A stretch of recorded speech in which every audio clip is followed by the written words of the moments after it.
Wait, there's something very weak coming through. A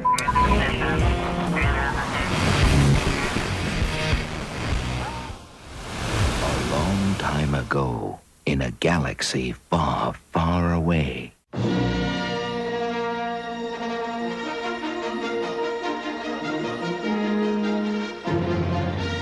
Hello, everyone. Welcome to the WSTR podcast. We are here with our special guest today, Kevin Michielsen, a.k.a. Mojo-X57X, a Twitch streamer. So welcome to the show today. Thanks, Aaron. Happy to be here. It's exciting as always. Happy to have you here. And today we're going to be talking with him. He's joining us on our show. We're going to be talking about the sad state of affairs of Star Wars video games. So welcome to the show, Kevin. Thank you. You were with us way back, episode 10. Yes. We're at episode 95 episode now. 10. Like, what happened, man? We're to 95 now, right? 95th episode. Woo! Yes. So Kevin, he plays games on Twitch. He fosters a excellent, positive gaming community over there. So we know you're broadcasting us to your community. So hello, everybody over there. Woo! And for all of our listeners, if that's something that you're interested in, head on over to twitch.tv/mojox57x and give him a follow. And also with us today, as always, the incomparable Mr. Todd Hoffman. Thank you, Aaron. Thank you so much. And Kevin, glad you're back on the show, man. Appreciate it. Dude, I love it. I've always wanted to do podcasting more, but like I've been doing so much other stuff, the streaming and the gaming and wife, kids, life, work. But like podcasting is fun, man. It's always great. You can come on to our show anytime, man. So, and in fact, I mean, the fun fact, we talked about this way back in episode 10, but Kevin's the first one I told. I said, I think I want to do a podcast. And Kevin's like, do it. And so it's his little pushed me over the edge to get it going. I'm like, all right, I'm doing it. I'm totally doing it. So. Dude, yeah. Like when you told me, like, hey, man, I'm thinking about doing this podcasting thing. And like, I want to, and it's all about going to be Star Wars stuff. I'm like, oh my God, that'd be just such the perfect avenue to like create a place for you guys to like chat everything and anything Star Wars. And like, there's so many fan clubs and like communities for Star Wars stuff everywhere. And like, this is and I know you're probably the biggest Star Wars fan that I know personally. So like, I was like, oh my God, yes, that's the best way for you to do it. Like get all your Star Wars out every week with a group of people and it'd be awesome. Right. So Kevin kind of pushed me over there. She's like, hey, you got to do it. So I'm doing it. Kevin said, yes, I'm in. So, and then Heather has a night off. She won't be here tonight. So it's just us boys tonight. So, but we'll keep Heather in our thoughts and be in our best behavior. So, yes. All right. Well, with that intro out of the way, you could check us out on social media, WSTR Media, all one word, all lowercase. Email us at mailbox@wstrmedia.com. Leave us a voicemail at 630-557-WSTR. That's 630-557-9787. And we are collecting feedback about your favorite Star Wars celebration. So reach us out on the email or the voicemail box and let us know about that. You can catch our entire catalog of episodes at www.wstrmedia.com. And now you can subscribe to our YouTube channel to make sure you don't miss our next live episode. You can find us at youtube.com/WSTR Media. Today's podcast is brought to you by Audible. Go ahead and get a free audiobook download and 30-day free trial at www.audibletrial.com/WSTR. We have over 425,000 titles to choose from for your iPhone, Android, Kindle, or MP3 player, if you can imagine that. Something I found out about Audible is that they have audio exercise programs. What? Yeah. Is that you believe that? That is a thing. So I'm listening, but then I'm exercising. Yeah. They give you instructions on what to do while you listen. It's like a workout video, but no video. It's just in your mind. You have to in your mind. Okay. Yeah. So imagine it. Just got to imagine it. Dude, that's next level, man. It's next level. That's kind of like that's like Yoda talking on Luke's back, you know? Yeah. So if you need to get in shape to take down the Empire and you don't know where to go, Yoda's dead. He's not going to help you. No. Audible's there for you. He's never dead. If they had an Audible book that was done in Yoda's voice for exercising, I would totally do it. Dude. Yeah. Get on that That might Audible. be a next thing. We need to start that. Right, yeah. Frank Oz, I need you to come to the recording studio. We are going to do an Audible book on exercising with Master Yoda as your teacher.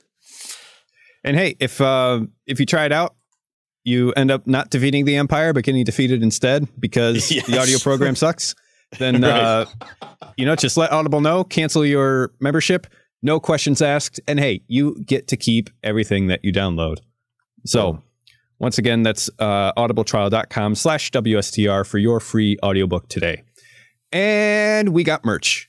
Head on over to teespring.com/store/WSTR media to support your local, homegrown, organic, chemical-free favorite podcast. That's right, WSTR media. We have branded t-shirts, tank tops, mugs, and now we've got hoodies for that impending fall weather. Well, for many places of the world, For it's many here places, already. yeah, You're not already everywhere. too late. But hey, you can make up for lost ground. Go and get a hoodie and hunker down for winter. That's right. Winter is coming. So. Winter is coming, so you better be prepared at teespring.com/stores/WSTR media. Todd, what else are we talking about today? All right. Later in the news, we got more FET. We got Lego, the Maestro, and then Grand Theft Auto. So stay tuned later for that in the news. But let's move on to our main topic. And now for our feature presentation. All right. So this came out last week on 10/23 from geek.com, and the article was written by Jordan Miner. And basically the title was Jade Raymond leaves ER, Star Wars video games as lost as Star Wars movies. Dun, dun, dun, dun. There's some clickbait title right there for you. So real quick, Jade Raymond is a very talented video game producer. She helped usher Ubisoft's mega franchises like Assassin's Creed, Watch Dogs, Splinter Cell, Blacklist. And so she's got a pretty good background. And so she joined EA and back in 2015 to oversee Star Wars games by forming Motive Studios.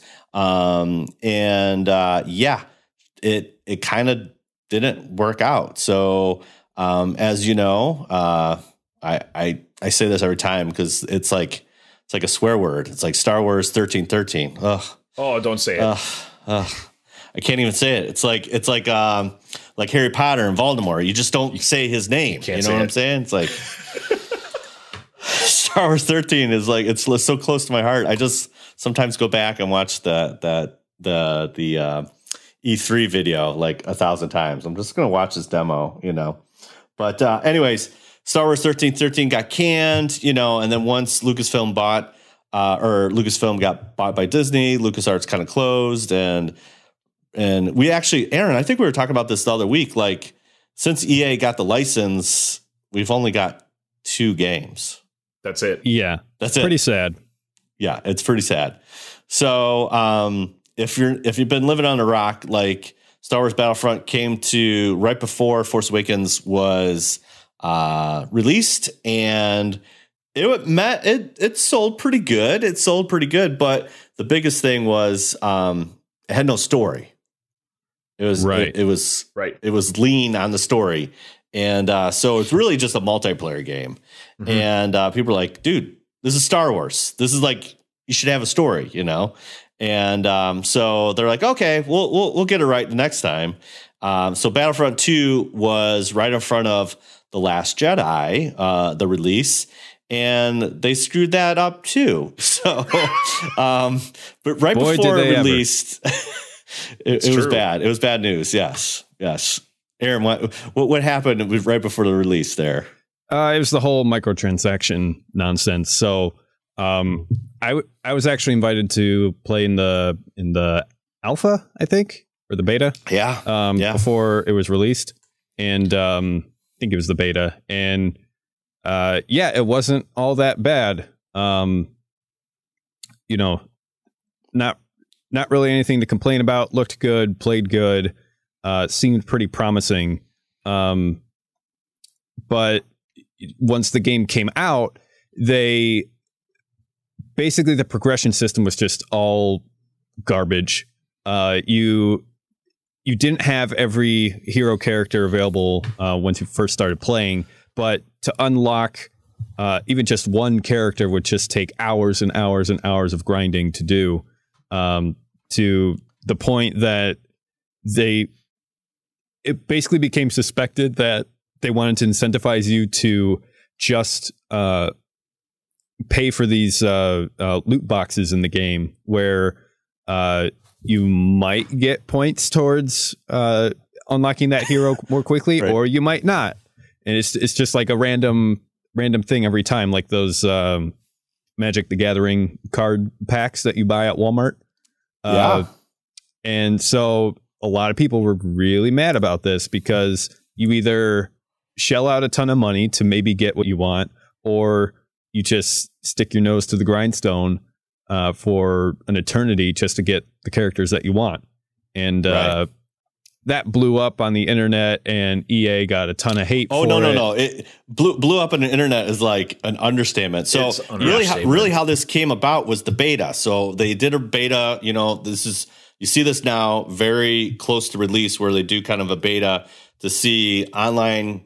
They see heat maps. They kind of see everything that's going on, make sure that it kind of works before the release. And that's where people start figuring out, and it blew up on Reddit. It's like, wait a minute.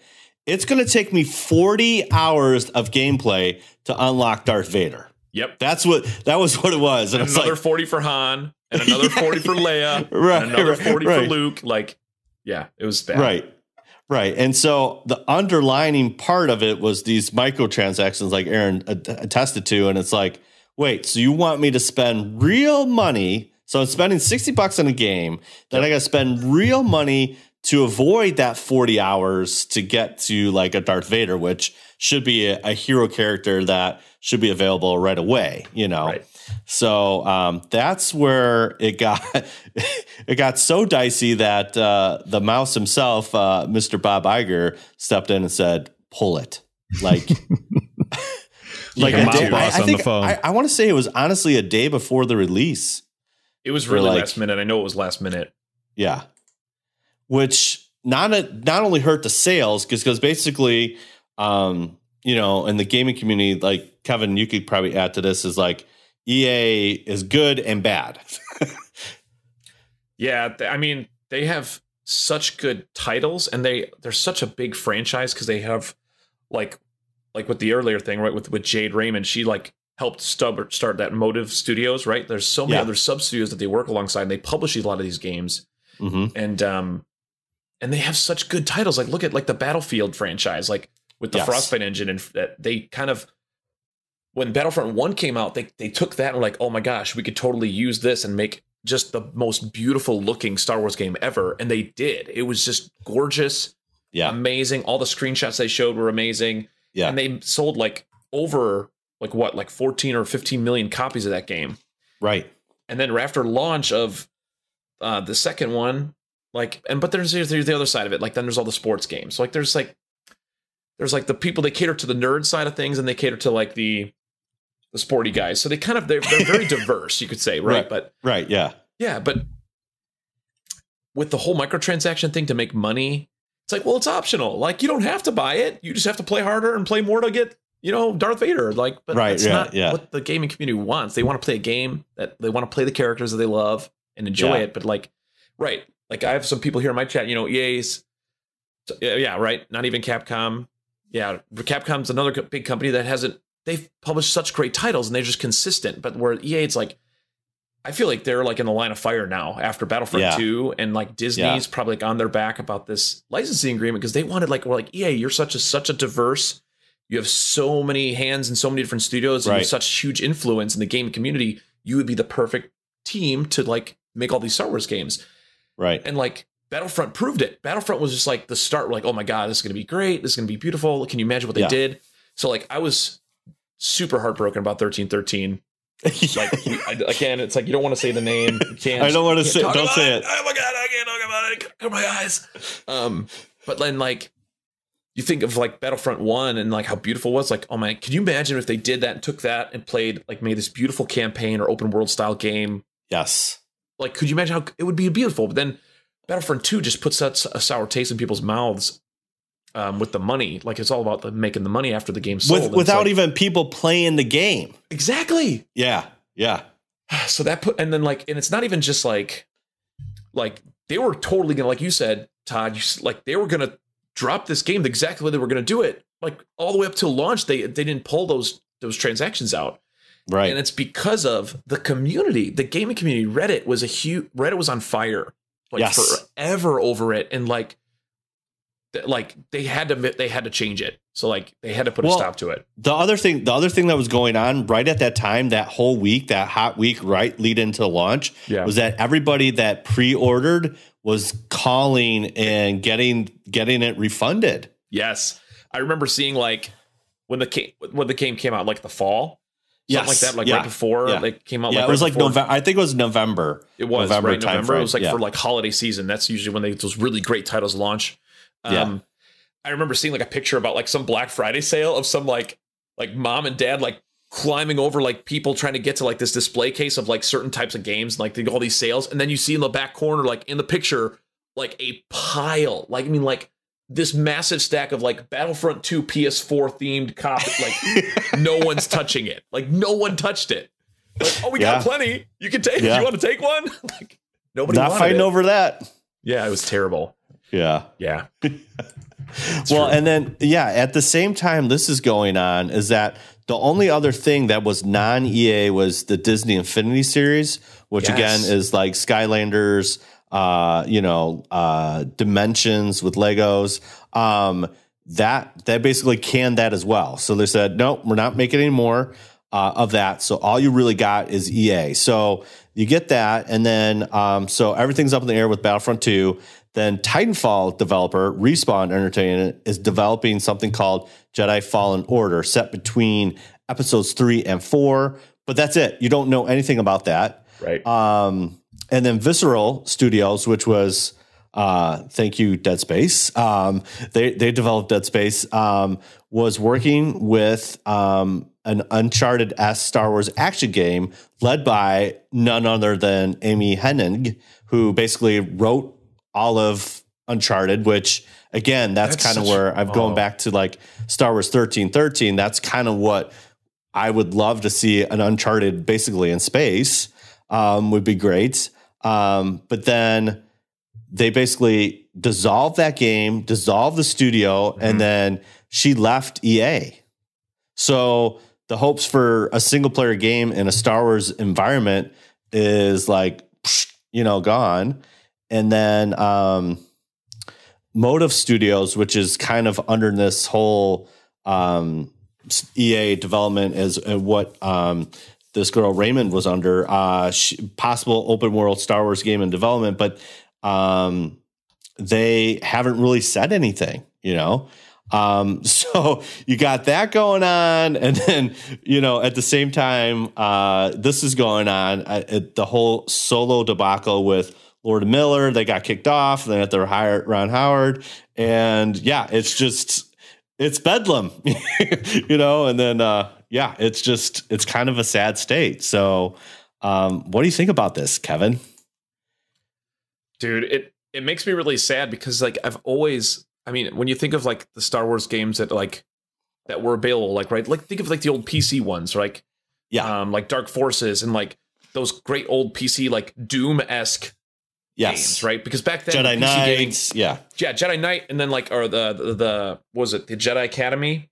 Yes, and then when like consoles, they started pushing some of these titles to console. Like there was the Obi-Wan game. They made just that Star Wars Obi-Wan, and I played that, and I remember playing that for so long, and I loved just being able to just be Obi-Wan and like just dive into that like that realm and universe of Star Wars and be a character that I care about and love, and like explore and like fight and do all these things, customize, right? X-Wing or TIE Fighter from chat. Yes, right. Like there's so many great titles. And then like it's just I always wanted more, right? And then like what was what's that one game? Knights of the Old Republic. Yes. Knights of the Old Republic. Right? Like, if you talk to any Star Wars nerd that like loves gaming and Star Wars mixed together like that, Knights of the Old Republic always gets brought up. Always, right? I played that game 3 or 4 times all the way through, making all the different decisions, going good or bad. Right. And like then they had the Old Republic MMO come out, and it was a paid version, right? And then they dropped it to be free, and it was good, but like I felt like it was copying off all those other MMOs out there. They were trying to like just play along with the rest of the crowd, and it's just with like a Star Wars skin on it. It's it just didn't have the right feel. It felt like I was playing like Guild Wars or like Star Trek Online. It didn't feel Star Wars to me. It just felt too, like you said, it was like skin over it. So like in the future with gaming, I was really, really hoping, and then like I was really hoping we'd get more Star Wars games, kind of like what we had with Obi-Wan or Knights of the Old Republic. But then with like the licensing and the sale of Lucas Arts and Lucas Studios like to Disney, I was thinking, well, Disney's got, I mean, that's not that bad of a thing, right? Because like Disney's got the funds, they can make great games. They've done it in the past. They've partnered with studios. Right. And it's like, they could do something really good here. And then Battlefront comes out and we're like, okay, it's a great start. And then Battlefront 2 comes out and there was good hype for it. And then all the they went under fire. And then now it's like, we're up in arms now. What are we going to do? Like, where are we going to see the next great Star Wars games? We're not going to like you said, the one that those other studios are making, like Respawn games, like they haven't teased anything yet because I think everything's kind of like on hold status right now. Yeah. So I don't know what's going to happen. Like I still will go back like you could look KOTOR, right? Knights of the Old Republic. Right. Such a popular game still. Like people will still go back and play those old games rather than playing these new ones. Right.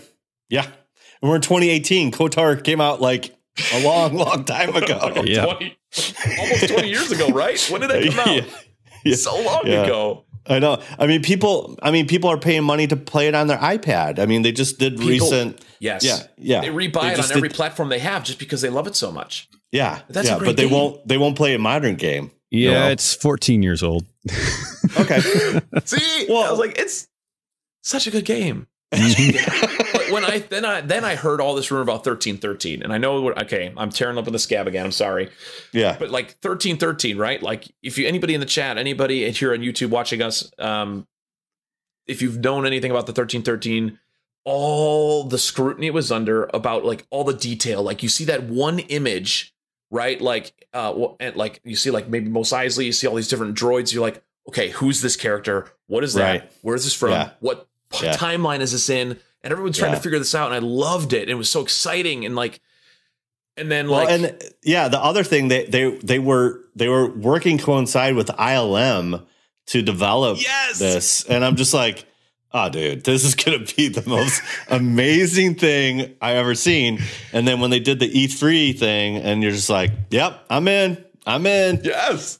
Mm-hmm. And then they're like, oh, it's canceled. Like, oh, no. I know. It was just heartache. And then like, that was heartache. The Battlefront 2's heartache. Yeah. I still have not purchased Battlefront 2 yet. I want to buy it. I was actually thinking the other day, I'm like, man, I should just go buy Battlefront 2. Like, I should just go buy it and play it because, one, it looks beautiful. EA is the developer with the engine games they use, like the Frostbite engine, DICE, partnership with them and EA. Like, they did such a great job with Battlefield and Battlefront. It's beautiful, but like, it's got a stigma around it. Like, that's like, it does. It's stinky. It's but like, it's like, I don't want to go near you. Right. Exactly. Exactly. Well, they are still doing updates. So just when this episode drops on Wednesday, you can get General Grievous is the next hero character that you can lock. And you can also get a N1 Naboo Starfighter, which is the Nabooian design. And also you got some hero health cards that they're tweaking. So EA is not like going away with making updates to this. In November, you're going to get Obi-Wan Kenobi. So they're kind of leaning on the Clone Wars a little bit, which is interesting in this kind of back half because the game's been out almost a year, now. So, and they're still doing a lot of updates. So EA's definitely doing stuff with it. But like you said, here you are, Kevin, a huge gamer, and yet you haven't bought it and it's been out a year. I know. And like, I have like so many games. It's not even funny. Like so many games Piles of them all over. I never traded a single game in my life. Like every game I've bought, I've never gotten rid of. I have everything. Okay. Okay. You're a collector. You're a collector. Yeah. That's why I kind of prefer like buying physical copies of games, because I just love like Red Dead. Like I love having the copy. I have it on my shelf. I love all the artwork, the beauty. Like they spend a lot of time developing this stuff, and like but there's no more instruction booklets, Kevin. Yeah, they don't get rid of that. But they have other stuff in here. But it's not. Yeah, you're right. It's not the same. But yeah, I have everything. Yeah. But like, yeah, it's heartbreaking. Yeah. Because I want a game. Someone said in chat here for me here in Twitch was saying like, could you imagine a game of like current gameplay of like Doom and Star Wars characters and a story merged together? Would be just an amazing title. Let's kind of go. This is a great segue into like what are the current hot games right now. So, all right, talk to me about Fortnite. What's going on? Like, what is Fortnite? What is that all about? Fortnite. You want to talk Fortnite? Oh gosh.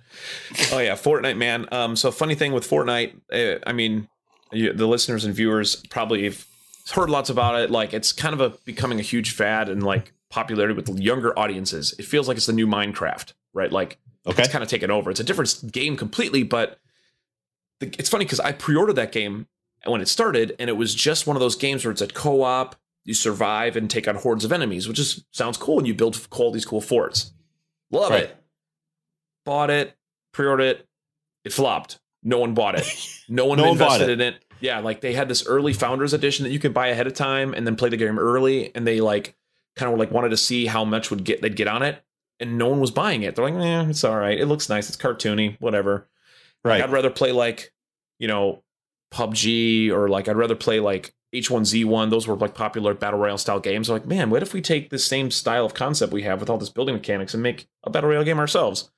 And then they did that, and they released it for free, and like, let's just see what happens. And they pushed it out, and then just like, it just took over by storm. Like H1Z1 was one of the top streamed battle royale games on Twitch, along with PUBG, and then even Arma 3 battle royale, like back in the day, years ago. So explain to me what a battle royale type game is that's different from a deathmatch.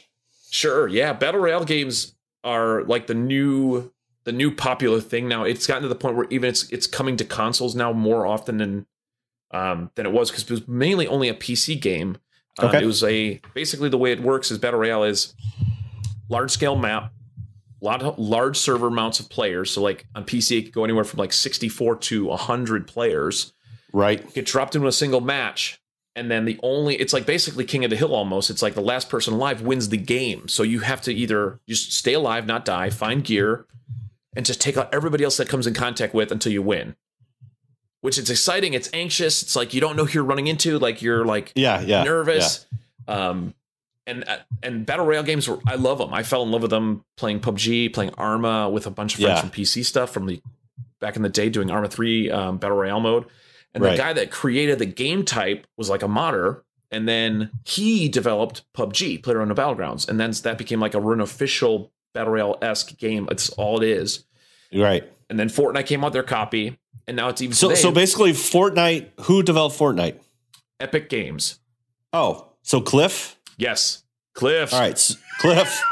We're on a first name basis because he did Gears of War, so I love Gears of War. So Gears of War is a great game. And I like the take on. I love like the art styles with these games. Like I love World of Warcraft. I love how it's like not super realistic, but it's got that cartoony feel. It's like it's different. It's cool. It's fun. It's colorful. And Fortnite was that, right? Fortnite was like the lighter, arcadier version of like an H1Z1 or a PUBG that was more of a realistic battle simulator than. And that's what drew more people in. Right. So basically, this game came out and no one bought it. So they just basically scrapped it and said, we'll take the engine and release it free, but do this battle royale style, and it's hotcakes. Like, can't get enough of it. I mean, Nerf is making Fortnite guns. Yes, I saw that on Instagram. There is going to be a lot of people on Halloween on Wednesday dressed up in Fortnite characters. You know it. There's lawsuits going on because people are dancing like gangsters that are not getting copyrighted. It's really bad. My oldest son is the same way now, and every 5 minutes he's doing some ridiculous like, I'm doing Orange Justice, and he's like, it's like, could you stop? for 5 seconds. And then it's funny, I saw a meme on Reddit the other day. It's like, and it's a picture of SpongeBob like holding his breath really red, and it's like an 8-year-old holding like trying not to do a Fortnite dance. And it's exactly it. Like everyone does it now, and it's like all day today. He's like, get home from work. Hey Eli, he's like just doing a Fortnite dance. Like, bro, what are you doing? What are you doing? Fortnite dance. That's why I feel like it's a new Minecraft. Like Minecraft was that. Like Minecraft came out, wasn't super huge, wasn't super popular, and then all of a sudden it just got ahead of the younger environment, the younger crowd, and it just blew up. And like with the older groups of gamers, like our generation and on, Twitch, YouTube have like really pushed Fortnite with like all the big time streamers like Ninja. Okay, if anybody knows Ninja. Yeah, who's got commercials now, bro? Dude, he's gotten so much. Yeah, he's gotten to the point where he had one of the largest viewed streams ever in like Twitch history or Amazon Twitch history. And he was didn't Drake drop in on his stream? Drake dropped in. He had football players play with him. Like Drake dropped rappers, in. Well, he's so yeah. Yeah, he's got a Verizon commercial. He was on ESPN, the first non-athlete on the ESPN magazine cover, you know? Yep. It's becoming a thing. And then did you hear, I saw it just the other day, New Year's Eve in Times Square, there's going to be a New Year's Eve ninja stream for downtown. They're not doing a party. They're doing a ninjas themed esports gaming New Year's Eve. Oh, that's insane. Move over. Ryan Seacrest ninjas coming through, bro. Seriously, it's like the gaming, like now they kind of have like this like front runner of gaming for like this the community of all over, like that gaming's esports, like gaming's a thing. It's not going anywhere. It's not just hobby. There's like so much more into it. Right. And Ninja's proved it. It's doable. And now all these kids are looking up to him, and it's like it's a big thing. It's a big responsibility. Yeah. Yeah. So that's Fortnite. So now let's talk Spider-Man. PS4. Beautiful game. Have you played that? I have not played it yet. I have not played it yet, but that's I have. So I have my primary. I play everything. I have an Xbox One X. I have a high-end PC that I play PC games on, and I have a PS4 Pro, Nintendo Switch. I have like all of it, right? So like my home console for console gaming is definitely an Xbox. Yeah. And then the PS4 Pro is literally all my exclusives, like God of War, Uncharted, Horizon Zero Dawn, Spider-Man, those kind of games. So like, I do get those games, and I always play them on the PS4. And Spider-Man came out right after a big update came out for Destiny 2, Forsaken released. It's another thing. Like you kind of just fall into the Destiny grind again, and like you can't stop and get away from it when they come out. My roommate's still in the vortex. You can't break free. So it's like you get sucked in, and like I've done, and I love playing games with friends. So like my buddy Tube Squid, we play games forever together, and we always play games. And he's like, "Oh, this is coming out the update." I'm like, "All right, I don't know if I'm going to buy it." He's like, "Dude, come on, you got to buy it. You got to buy it. Like, come on." So I was like, "All right, fine." Like late last minute, bought it, played it with them, and then I was like, "Oh, it's a good update. It was a lot of fun." And then Spider-Man came out. I'm like, "Well, Spider-Man, hold on a second. I'll see you soon. Give me a little bit." Played through Destiny, and then I got to the point where I got everything I wanted out of it, and then kind of fell out of it, and then of course Red Dead. So like it's just so many good games are coming out now. It's like this time of year, it's going to be like so hard to get everything done. But Spider-Man's on my list to get and play through and stream. Tube Squid's in chat right now. Hey, Tube Squid, what's up? Crying in Destiny 2 right now. Of course you are. Yeah, much love for you.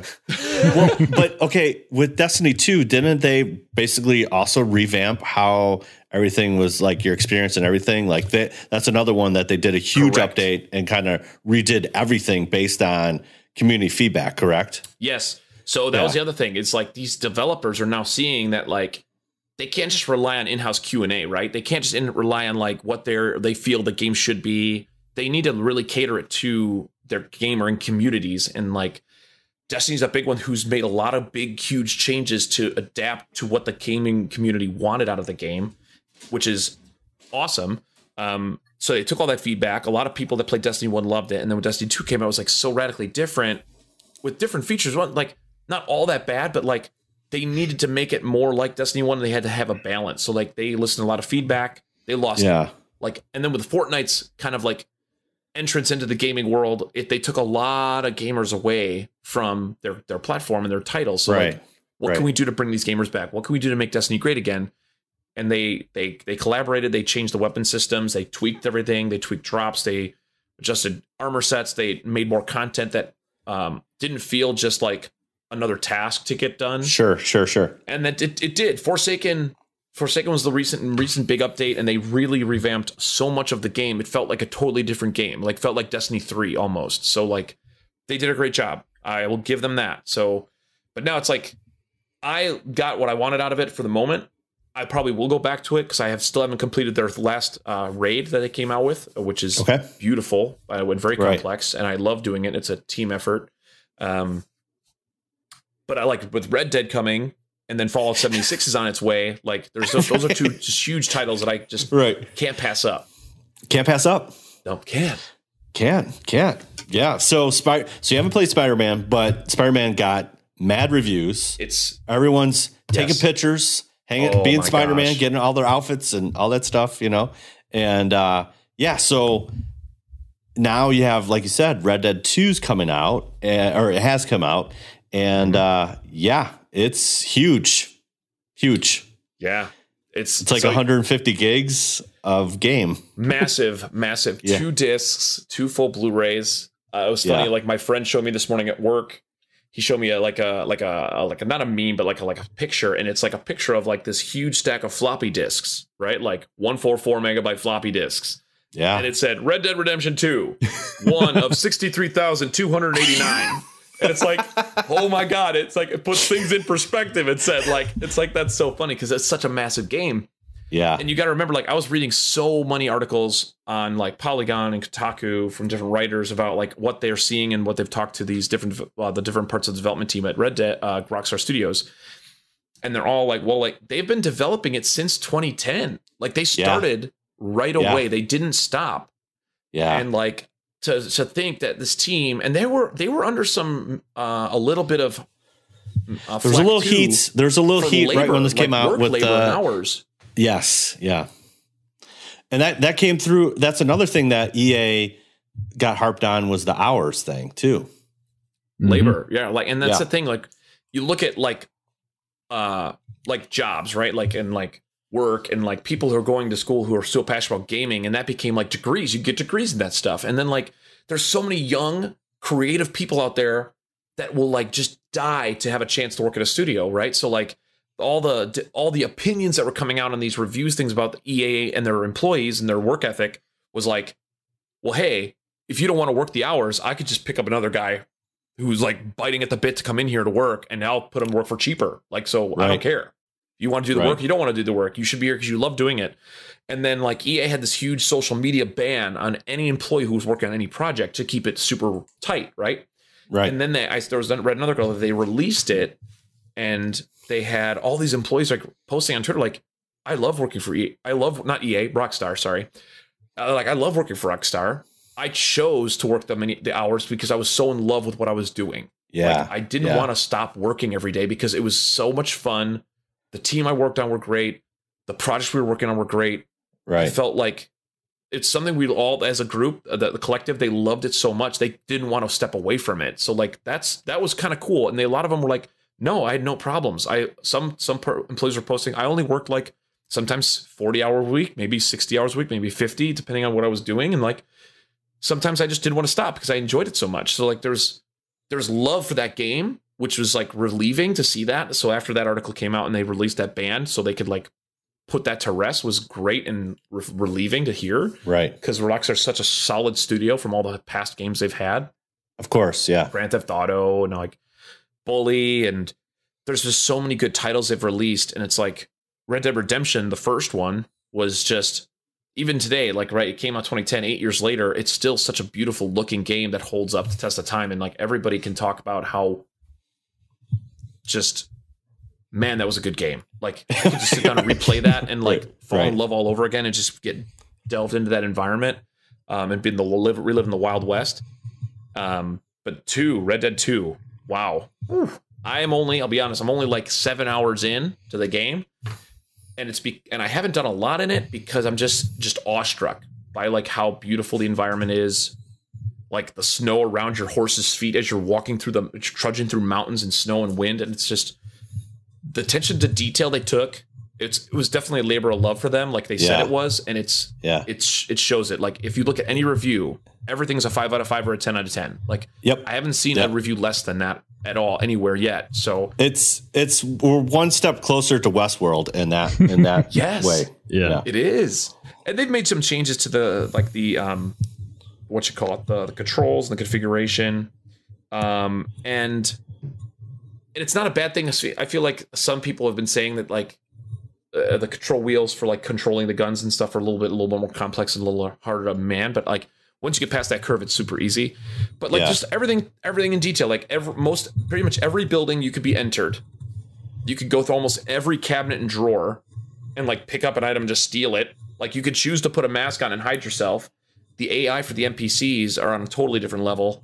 Like if you walk in town with your gun drawn and like a little girl sees you, they're like, oh my God, that must be a bad guy. And then she remembers that and it stores in the NPC's memory. So the next time you're in town, even if you don't have your gun drawn, she's like, oh, no, stay away from me. I don't like you. There's something, you're not good. So like there are so many little things that can just change the course of your gameplay from town to town, like person to person. It's just astounding the little detail they went to. So I'm going to stop you right there. Okay, sorry. Stop you right there because we could talk about Red Dead for hours. But I'm going to start with Aaron here. Here's the question. Here's a question. From what Kevin just said about all these popular games that are going on, what can EA or Lucasfilm and Disney learn from these games to make the best Star Wars game out there? Ooh, great question. You know, in 2020, let's say 2020, because it's already 2018. They're not going to get anything out in 2019. No way. What about 2020? What can we do? What can we do here? Well, given that it's EA, I think I think that they need to learn to trust and respect their players. Because frankly, the whole loot box thing is insulting on many levels, but it's basically assuming that you're an idiot and that you're willing to just play the odds instead of grinding. And if you do grind, then you're the sucker too, because you're putting in all this time to just unlock something when it's multiplayer. Just have it there. It's on the disc. Right. But that's more of a business practice question rather than a game design question. Game design wise, they want to make money off their investment, and that's like you said, that's right. They put the money in the game design, basically, which is fine. But I mean, I'm not opposed to businesses making money off the products and services that they produce, but it's this whole like we've got to make money for the shareholders thing that, and they're not confident enough in their game to have that make money on its own, so they have to put in this kind of lottery racketeering thing in order to ensure that it makes money, and it's predatory. So get rid of that. But what you see from like Fortnite and Spider-Man and Red Dead is they just let their players play and make whatever of the game that they want them to. And in the extreme case, Red Dead, where they create this entire world and fill it with the smallest of details, and they let their players go hog wild, and they're so confident in the quality of their game that they don't need to put in those anti-consumer practices into it. And so plus, you want that cowboy hat that's going to cost you 50 crystals of money or whatever. Ask mommy and daddy for their credit card. But it's like besides like the first couple hours when the game's teaching you all the mechanics and putting you through the tutorial, it doesn't hold your hand throughout the whole thing. It lets you just run off into the wild. And, you know, if you lose all your money because you keep getting sent to the brig, then, you know, that's your fault. But gamers really appreciate that. And so all that to say is like, do right by your customers. Treat them with respect and make good quality games that you believe in and that take risks. And the money and success will come your way, and people will enjoy paying that money, not feel like they're being nickeled and dimed out of it. Right. Great. All right, Kevin, I'm going to ask the same question. What can they do to learn from these popular games to make the best Star Wars game out there? Okay.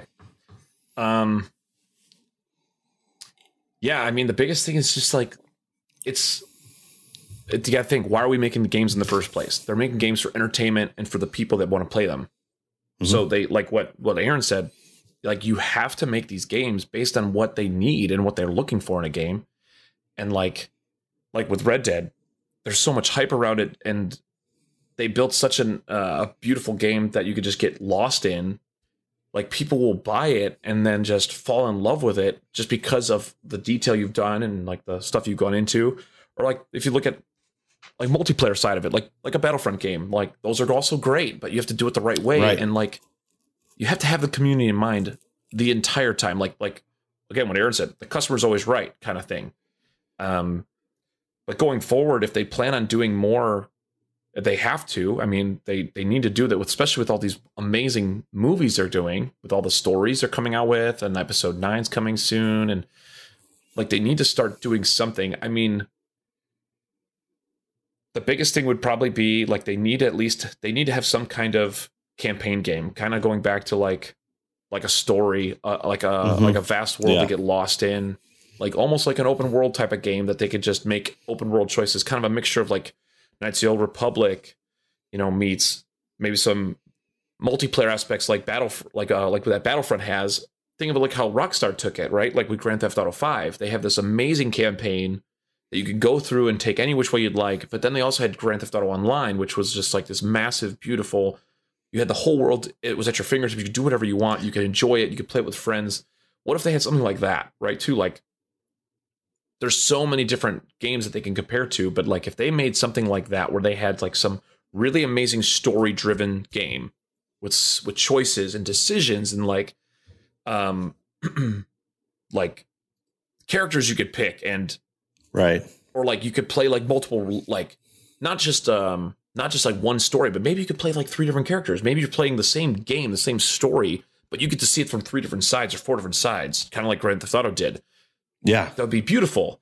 And then make it this massive open world type esque game where you can do missions and you choose how you want it to go and when you want to switch characters. And then also make a multiplayer platform that you can have multiple modes. Build one that's just open world, explore, have fun, do your thing, and make that your lobby. And then do like a battle royale option. Do like pod racing or like starfighter or dogfight battles. Do team deathmatch, King of the Hill type battles, like in smaller areas at different planets. Like you could explore, like how Destiny is. Look at Destiny. Like you go from planet to planet, exploring and doing different areas, and you get to see different parts of the world, the galaxy, the universe. Right. They could do that. They could totally do that. Right. Right. Or man, like we need a good pod racing game. It. What's up? We need a good pod racing game. It's been way too long. Remember that? It's been way too long. We need another one. It's been way too long. Right. Yeah. So long. But like, see, like that's the kind of things they can do. Like they don't have to like. I feel like these game developers like feel like they need to like make either just a really solid multiplayer game or a really solid single player game. And with all the battle royale games, the developers are leaning more towards just multiplayer. Like look at Blackout 4. It's no campaign. It's just multiplayer with battle royale in it. And then that's all they did. Yeah.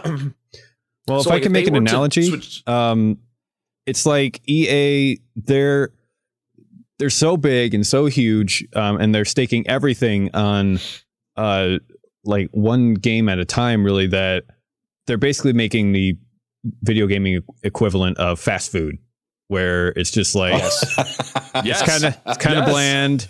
It's not great, but that's the only place to get it, and it has Star Wars on it. It will sell. You get the Star Wars Happy Meal, but it's just like whereas I think we need something like a good home cooked meal where people are maybe smaller in scope, but you have different smaller developer studios that are just willing to be able to take the risks necessary on all different kinds of Star Wars games. And so that kind of kicks the blame up a little bit higher to Disney, where it's like, why does EA have the exclusive license to this? Why didn't you give this to Rocksteady? Rockstar. Or Rockstar? Yeah. Or or some other studio besides EA. There's so many good studios out there that can produce these interesting kinds of projects and not, fast food. Yeah.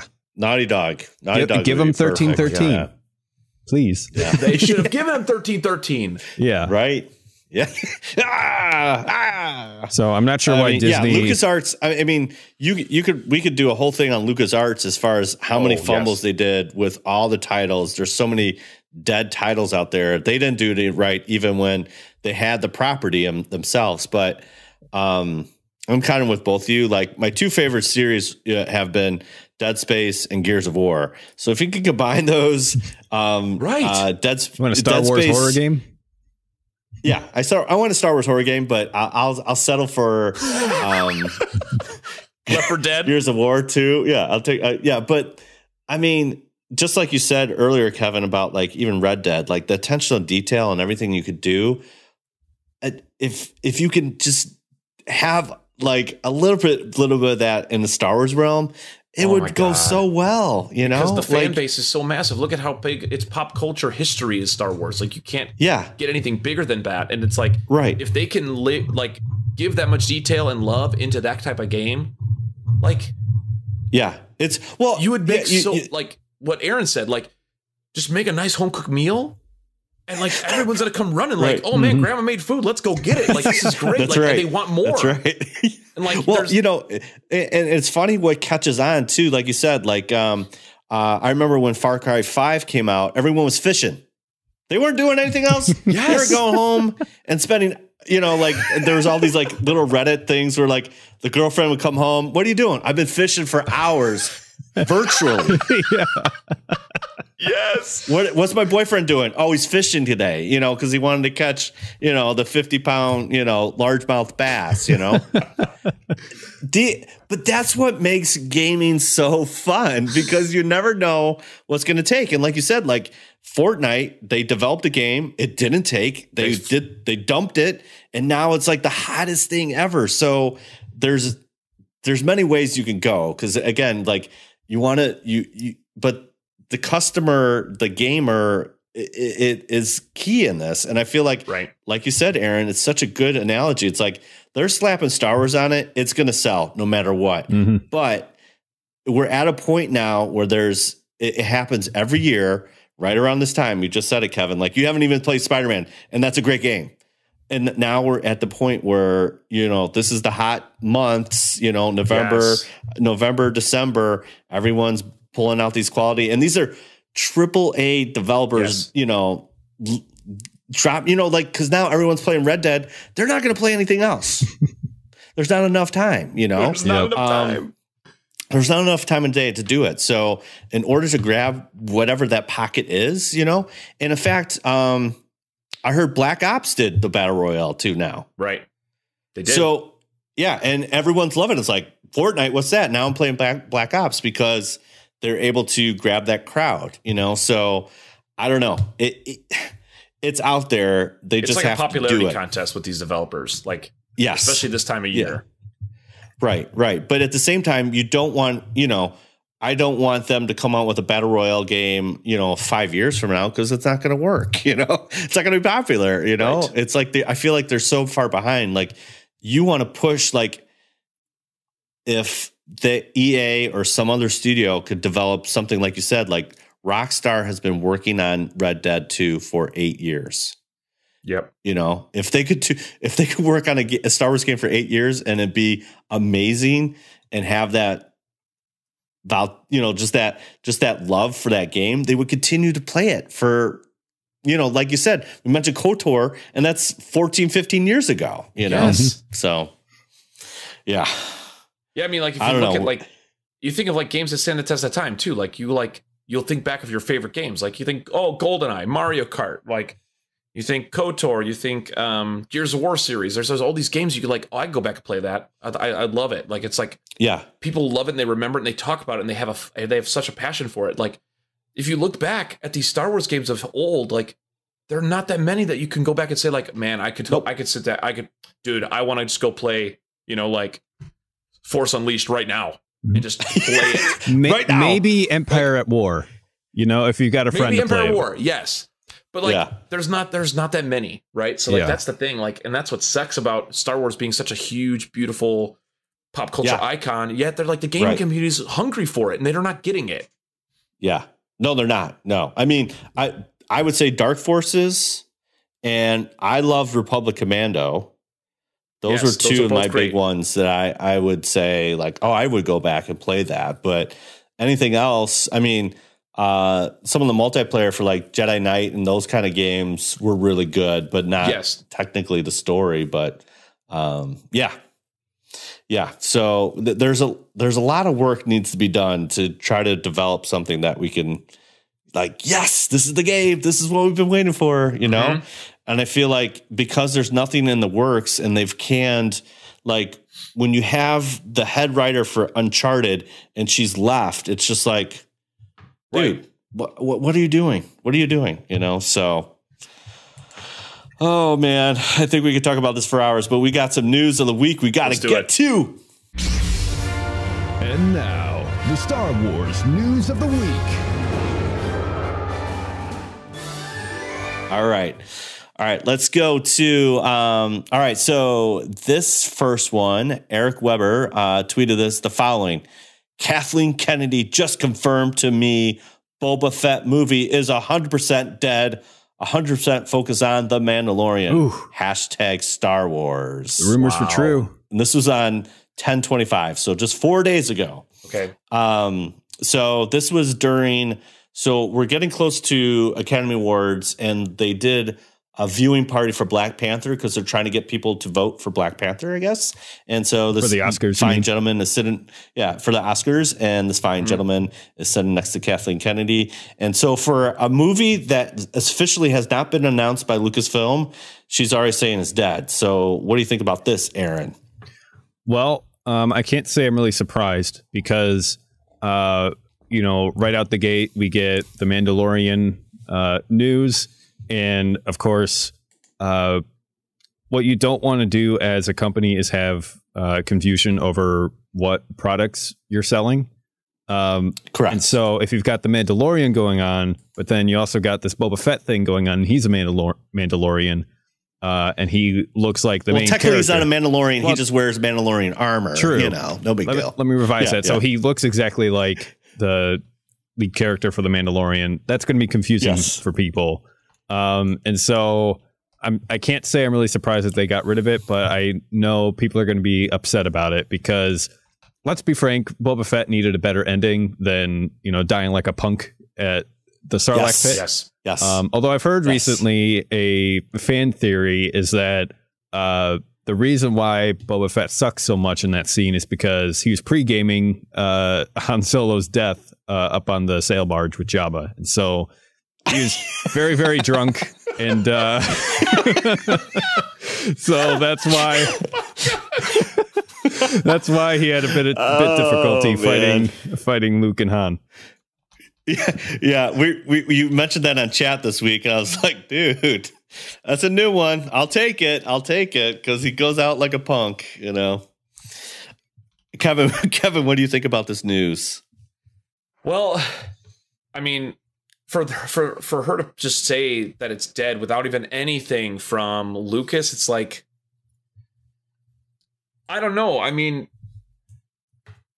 this could just be like just trying to like stir something, like stir in the pot too. Like, I don't know. Like they could still be working on something and it might be come out later. Yeah. Maybe they retitle it or rebrand it or something else. And I feel like Boba Fett deserves something.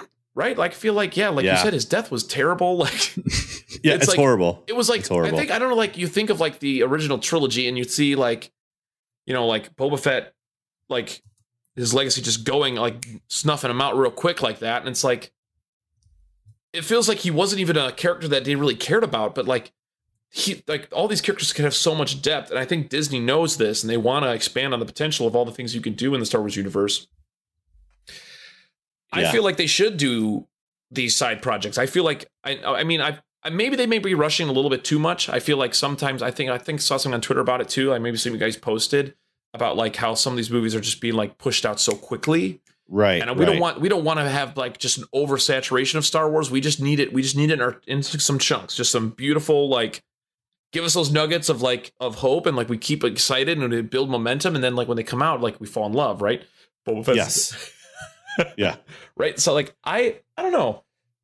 For me, like I think they could just be stirring the pot, like with Kathleen's post and Twitter and saying that it's like 100% dead, or it could be 100% true. Like I'm not that familiar with Kathleen herself and like her role. But she's the prez, man. She's the prez of Lucasfilm, basically. Okay. So. But so, well, I mean, if she's saying it's 100% dead, I mean, without any other publicized stuff, I guess, I mean, it would be, I could totally see it. That's what I'm saying. It never was officially released. Like they're going to do, right. They never there was never a teaser. There's never been like, there hasn't been anything about it. And like, correct. It was a rumor that they did not dispel. Okay. Yes, exactly.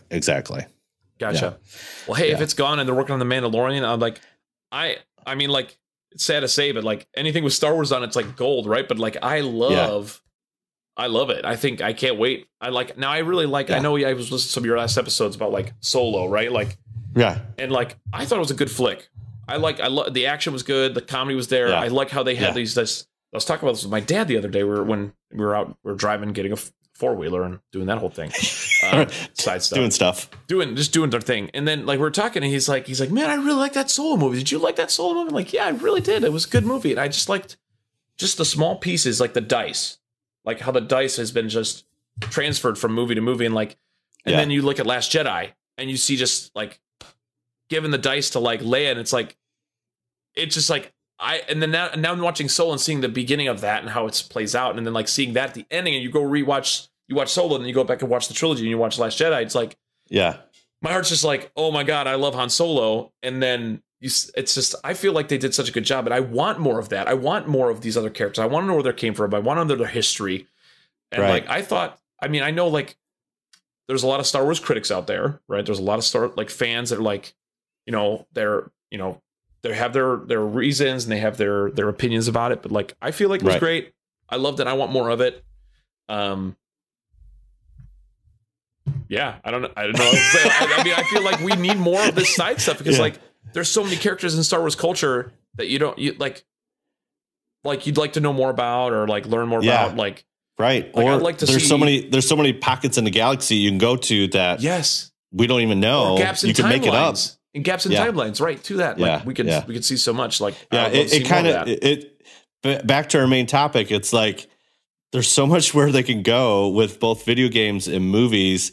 Yet they keep on stumbling over their own feet. It's like, dude, just make it happen. Just do whatever you need to do and pick a course. But The Mandalorian looks tight. Hopefully it will take something that is really hot in TV now with our Netflix and HBO and all those things and make it Star Wars, and it'll be our own thing that we can anchor on. So, all right, moving on. Aaron, what else is going on?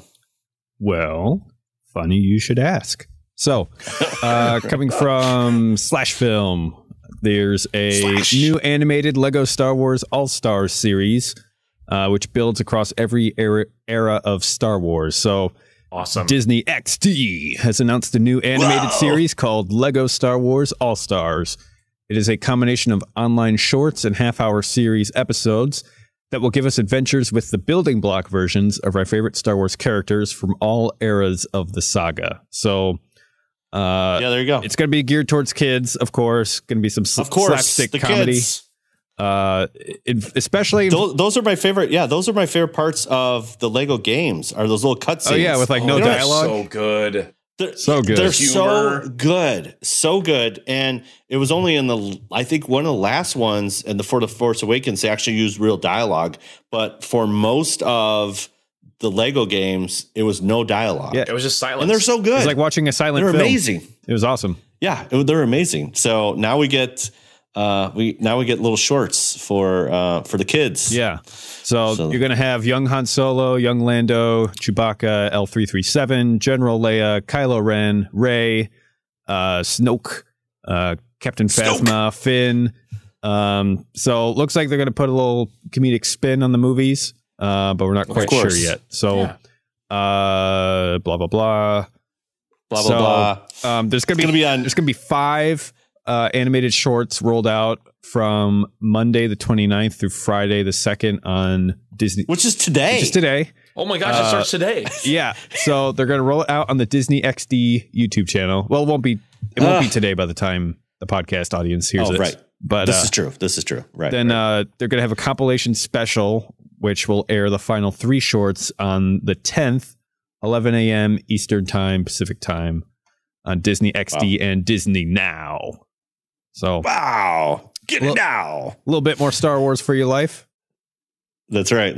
Yeah, that's awesome. Yeah, I'm interesting to see how it is because I really like I said, those shorts in the game, and even some of the little movies that they produced in Lego form are really good. So I'm interested to see how this works, and even for the kids, there could be some fun stuff for us adults. So, speaking about Mandalorian, dude, police were called about the grand theft around 11 a.m. on Thursday, last Thursday, at 1600 block Rosecrans Avenue.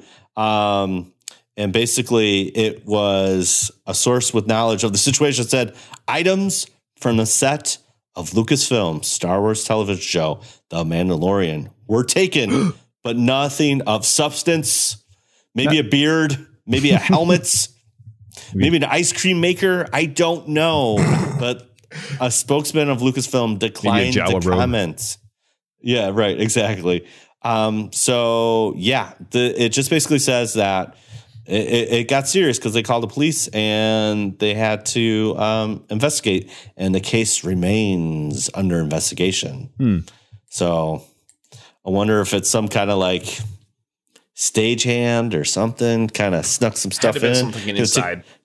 Take a blaster or something, I don't know. Well, they must not have been very good thieves if the police were called. Yeah. Yeah. It's like, don't touch. And it's like this missing, white outline is left of a blaster or something, Where did this go?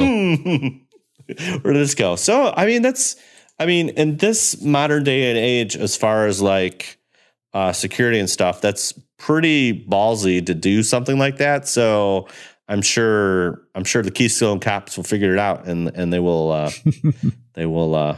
will get whatever ice cream maker or blaster that was on set at the Mandalorian. Long as it's not like his helmet or like his suit, I think we're good. So do you think they're saving face by saying that nothing of substance was sold or stolen, and really it's like it's like the big hunting blaster? They're like, what are we gonna do? There's only one of those.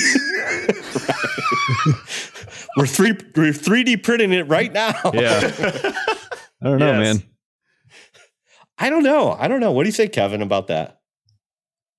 Like what? Yeah. See, like, there's like no details. I saw this too, like when you guys posted it, and it's like, what could have gotten stolen? Like I said, like you said too, it had to have been something inside job. It couldn't have been something anything large. If Lucasfilm doesn't want to comment on it, they're like, it's fine. It's nothing important. Like, we don't care. Like, but I'm shocked that they didn't like make any comment of anything. Like, hey, no, everything's good. We're still on schedule. Everything's gonna be working great. Yeah. Like, we haven't, it's not gonna let this stop us. They could have said something, but they didn't. Right. So did the guy have the red key, the yellow key, and he got in this room and he figured out how to get out of here without being caught? But I don't know. They called the police, so they knew something was stolen right away. Right. But they declined to comment and say, "Oh, it's nothing of substance." Dude, they stole the actor. We can't find the Mandalorian. He's lost. He's lost forever. He lost. Yeah, I don't know. This might be somewhat of a, like you said, kind of like a little dodge. Like, hey, it's all good, but I think they're just saving face, maybe too, like saying, "Hey, no, everything's fine. Like, nothing is to be worried about." Even though, like public places will know, like, that Lucasfilm called the authorities for this, but like, they don't want it to become like a problem. They don't want it to become like a thing. They don't want it to like become like any negativity towards the project they're working on. So like, I can see that too at the same time, but right. Yeah.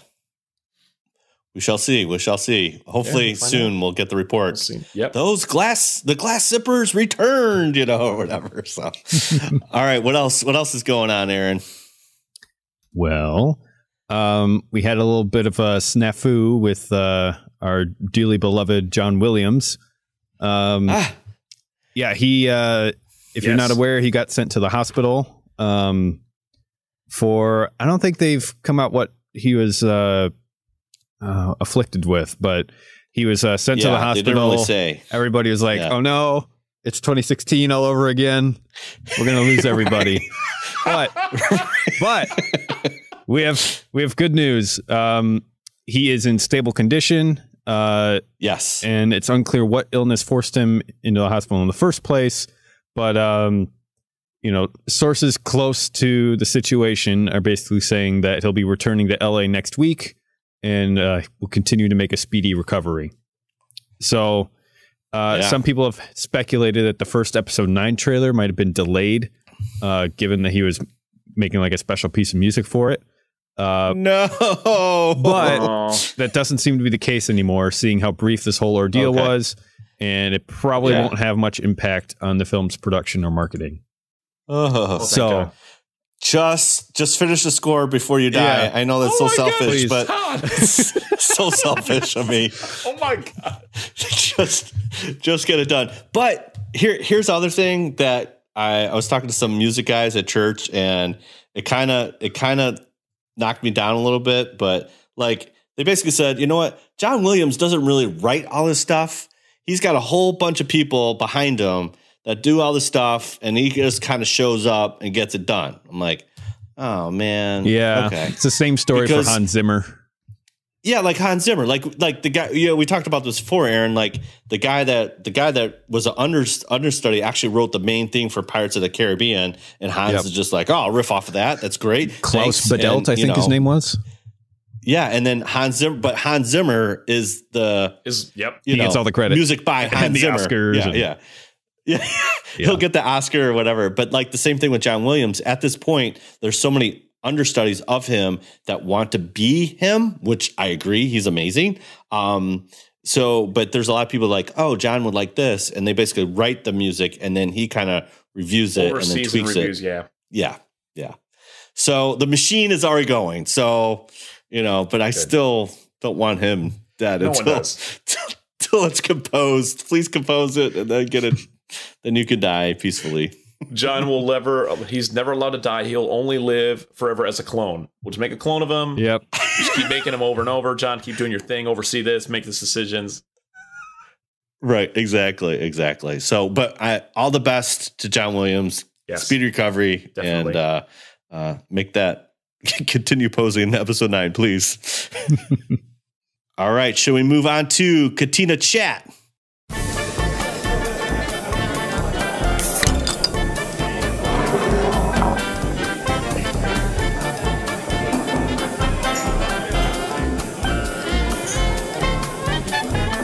All right, this segment, Kevin, we always kind of go through anything geeky or anything fun going on in the last week. So we'll start with you, my friend.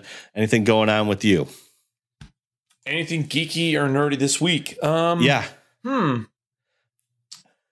No, not really anything crazy geeky or nerdy. Just something maybe more funny, I guess. Okay. All right. So like I said earlier, I played Red Dead, and it's geeky too. It's the same thing. It has to do with the gaming and streaming that I do, right? Like, at work, right? Like I do tech support stuff and other things. I do a lot of stuff now, but the guys at work had a computer up on the screen, and they told me, I found this out, they had my stream playing like all day long, and I did like a 2-hour stream, 2 or 2.5 hour stream, and they just kept it on loop. Whoa. And they just were watching me play Red Dead.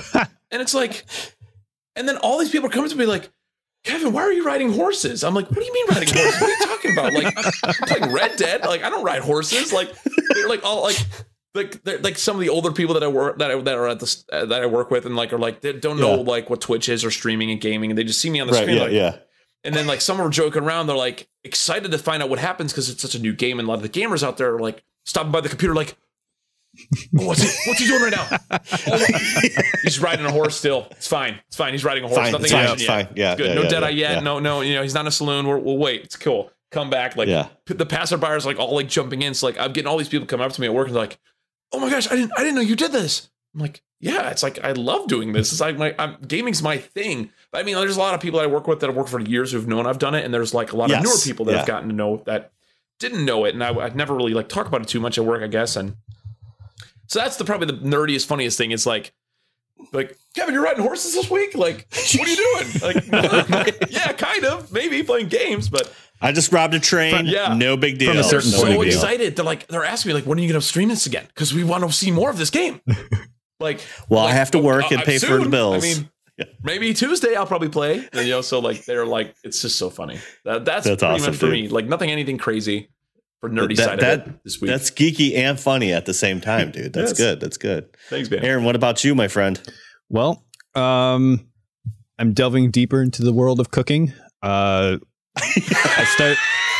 kid you not. Awesome. I'm off the meal plan at school, so I cook all my meals. And it's an experience, I'll tell you. But I'm getting into seafood now, and just recently, aka today, I got the proper hardware to start live streaming cooking. So it's those fish are going to stream right into the stream. Exactly. Yeah. So today I made some. That's how it works, right? Yeah. I made some salmon today with yellow squash, yellow cauliflower, and shallots. And oh my goodness, it's so delicious. Wow. Yeah, we'll have to check out that stream, man. I want to see this. Exactly. I want to see this. Yeah, exactly. On Twitch. He did it on Twitch too. Chat, just so you guys all know. YouTube viewers are listeners. Yeah, check it out. Yeah. Well, once you get that up and you got your chef hat on, let's get this going. I will do no such thing. Come on. Oh, come on. Well, that's awesome, dude. Well, I'm super excited. Yeah. I mean, might as well, Thank you. Someone just said the fish in Far Cry you call go great on that cooking stream. Right. There you go. Exactly. Boom. That's how it works, man. That's how it works. That's awesome. Well, all right, Todd, for me, what are you so proud of that you've done? Yeah, for me, what I'm proud of is, Amazon is a wonderful place, and sometimes you forget you purchase things, and then they just show up because it's like pre-ordered. Oh my God, Todd. So I bought something for my birthday, and it came like last week, and it's a book. It's called Scum and Villainy, and so it's all about the villains in Star Wars, and it's kind of told from a police empire kind of perspective. So it's like generational, and it's about this family that kind of tags these bounty hunters and scum of alike. And so I've been reading that, and it's fantastic. That's awesome. So. Yeah. So I love big books. It's a big book, and it's really well written by Pablo Hidalgo, who is like the Star Wars holocron master. It's pretty cool. So there's a lot of like little fun facts about all the scum and villainy of Star Wars. So they should just make a game, a rogue gallery game of bounty hunters, Dude. I don't know. That'd be great. It would be great. It'd be great. So that was my geeky of the week. That's awesome. So, all right, moving on. Speak about geeky fun stuff. Here we go. Twitter trash compactor. Get in there, you big polio! I don't care what you smell. Get in there and don't worry about it. All right. So every week we are running a poll based on the episode that we talked about. So last week we talked about Docking Bay 94 and all the fun facts about that. And so the question was, Docking Bay 94 was one of how many docking bays at the infamous Mos Eisley spaceport? So you only got 4 choices on the old Twitter poll. So it was 100, 362, 227, and 1138. Probably should have thrown in 1313 if I was thinking. I would have picked that too. Yeah. So not too many people voted on this. It was, I guess they didn't want to talk about Docking Bay 94. So it was 100 and 1138 were the top choices, but it is 362 because, us Star Wars nerds are nerdy, and it's got to be something weird. And according to Wikipedia, okay, it's 362. So there you go. So look for that every week on Twitter. We're going to be running polls based on our episodes. So check that out. All right, gentlemen, I think that's a wrap here. So let me wrap this up in a nice little bow. So thanks again for listening to another episode of WSTR Galactic Public Access. Once again, you can check us out on the social media at WSTR Media, all one word, all lowercase. You can comment, rate, tweet us, rate us on iTunes, all that fun stuff. You can email us at mailbox@wstrmedia.com. Leave us a voicemail at 630-557-WSTR, 630-557-9787. You can leave us voicemail. Again, we love to hear any Star Wars Celebration fun things you had on any previous celebration. So please let us know, or anything else, ideas about podcasts, anything that we talked about today would be great. You can catch our back catalog of episodes at www.wstrmedia.com. A lot of W's, 4 W's, and then a couple other letters, and you got it. We got merch, teespring.com/stores/WSTR Media. Kevin, where can the peeps find you on the socials? So most of my stuff for everything, so like Instagram, Twitter, is all MojoX57X. The same as the Twitch page. And we have a homepage of gamingdifferently.com, and you can find us on Facebook at Gaming Differently, and you can like us on Facebook there. But yeah, those are the big ones. I'm primarily on Twitter and Instagram the most, so you can see me a lot on there, or you can come and join our Discord channel. There's links on our pages there as well. There's a lot of cool. Someone in the chat when we were just mentioning when you're going through that, someone's like, we're not the only you guys aren't the only nerds out there. So there's lots of us out there, and we love to chat with you guys. So like join us in Discord and hang out. Of course. Yeah. Your fans sound really cool. Stream on Twitch. What's up? Your fans sound really cool. They're awesome. They're a lot of fun. You got good people. Yeah. You're good people. Well, you're a cool guy, dude. Thanks, man. I mean, come on. Yeah. All the feels. All right. So one last question before we let you go there, Kevin. No worries. What has you excited in video games right now? I know we kind of mentioned some of the stuff, but what are you looking forward coming up very soon as well?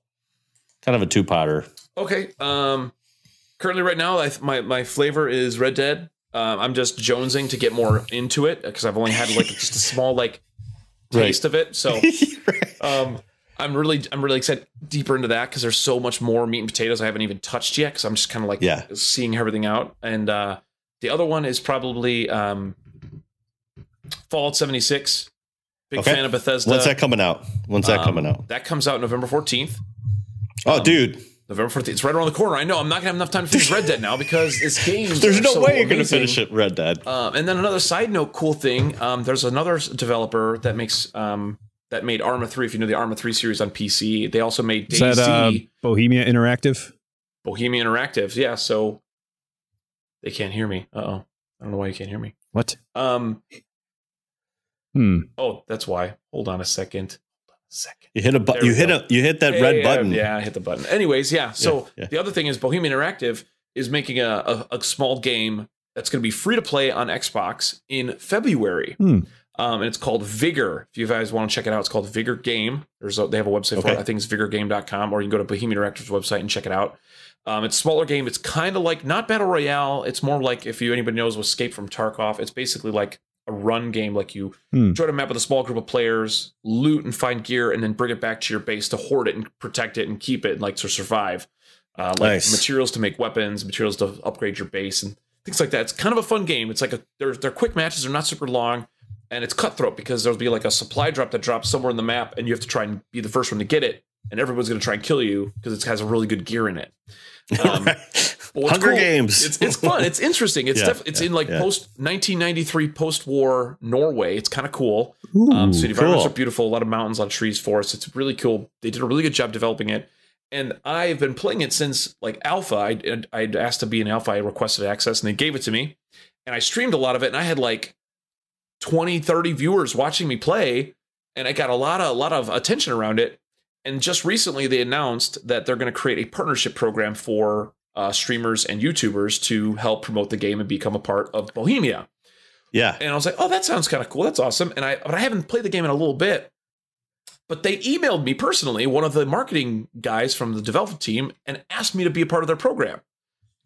So they didn't even ask me to apply. They're like, no, we want you to be in a program. We'd love you to stream it and partner with us and like help us promote the game. I'm like, I will help you. So I'm going to be doing that soon. I'm going to be doing some Vicar streams. So that's pretty cool. So that's exciting. Nice. Awesome. Yeah, that's cool. That's the only So basically they give you advanced copy, or how's that work? So the game's the game's gonna be free to play. You could buy it now. It's in like alpha stage. You could play it now if you play it early by paying like a $20 fee to get like a founder edition. Sure. So they had a contest before when the alpha was out, and there was a Twitter thing they did where post your favorite screenshot from the game. And so me and a good couple friends and a couple people here actually in our chat right now, where some of us all met. We took a screenshot of us as a group shot of all of us together because the game is like you have to kill each other. So we like timed it to get our servers to join just the same time. And we found a spot and met up, and we took a screenshot of all of us sitting on like next to each other. And it's all about being on your own and surviving. And like, you know, like what if humanity falls? What do? You just like do whatever you takes to survive. And we're like grouping up, and I like put like, you know, like what if humanity falls? We like humanity comes together. And I did that hashtag. And I won the Twitter contest. And they gave me a free copy, and then they gave me like 15 more copies to give away on Twitch. So I did giveaways and gave away copies of the game, like Founders Edition. It was like such a good time. And the developer's been really, really cool about with the community, very open about it, which is fun. So I love that they want to make it so the community enjoys it. And I'm really excited to be a part of it coming soon in February.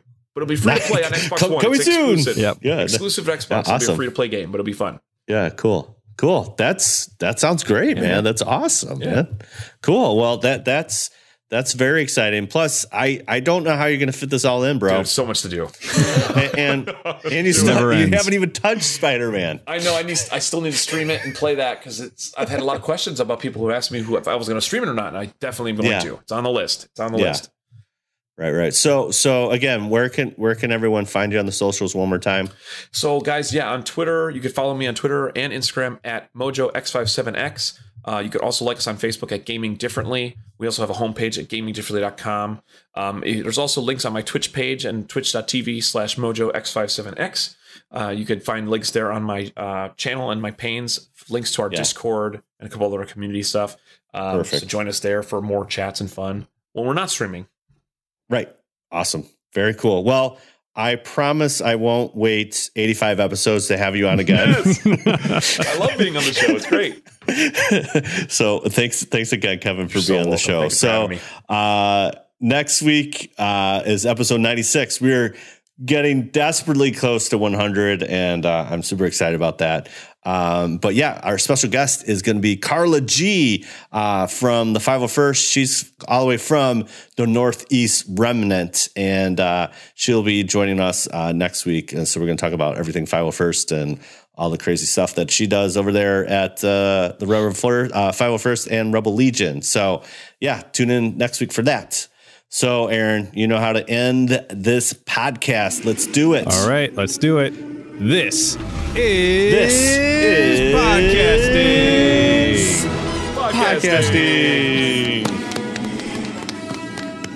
There are way too many video games out there. Yeah. Way too many.